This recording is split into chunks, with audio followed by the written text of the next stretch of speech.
So let's take a look at what is new in Video Studio Pro X7. So one of the great new features obviously is that it comes in the 64-bit version, and this is really great because this allows me to use more RAM when I edit high definition videos.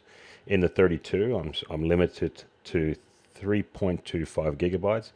With the 64, I virtually have no limit. I can go as high as 16 billion gigabytes of RAM. That's right, 16 billion.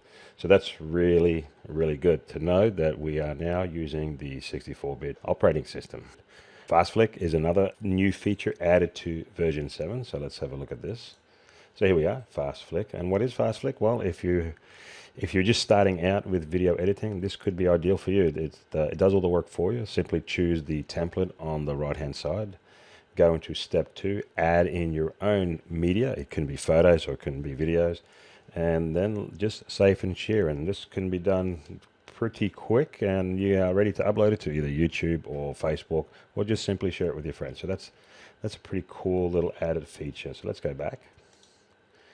Okay, what else? Well, the first thing I noticed that the layout looks very clean, and what I found, it matches the layout of Corel PaintShop Pro, or the same feel and look. So the two programs work really well hand in hand. So flicking back and forth, it's uniform, so you're not going to get too confused.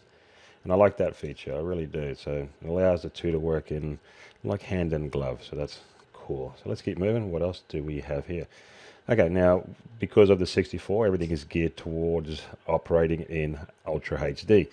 All the templates you see here, if I go into backgrounds, this is a new feature as well. Backgrounds and color patterns. This is something very new to Video 7.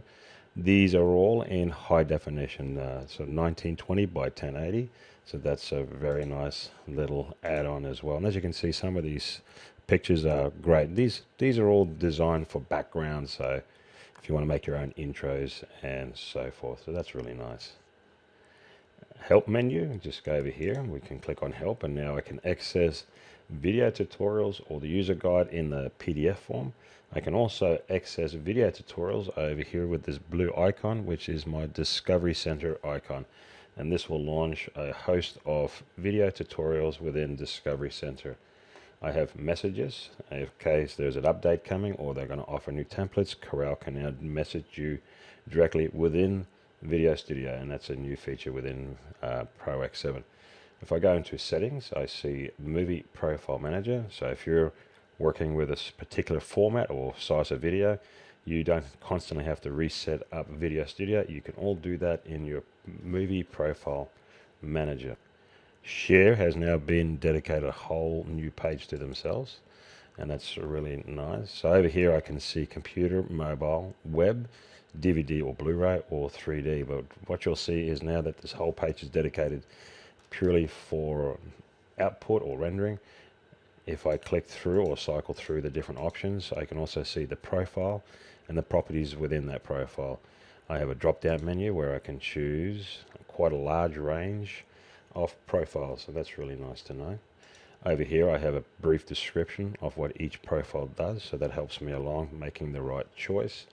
And over here there's something new again. Now it tells me how much memory I have on my hard drive, how much is used, and what the estimated output is of the current project that I'm working on. And that's a very handy feature to have. Let's head back over to the edit tab. So now you can see in my tracks, each track has a unique color. For instance, if you look at my music track and I bring it into my audio track, like voice track, I now have purple. So I have a distinct difference between my voice track and my music track. Also in my overlay tracks and my text tracks, they all have unique colors.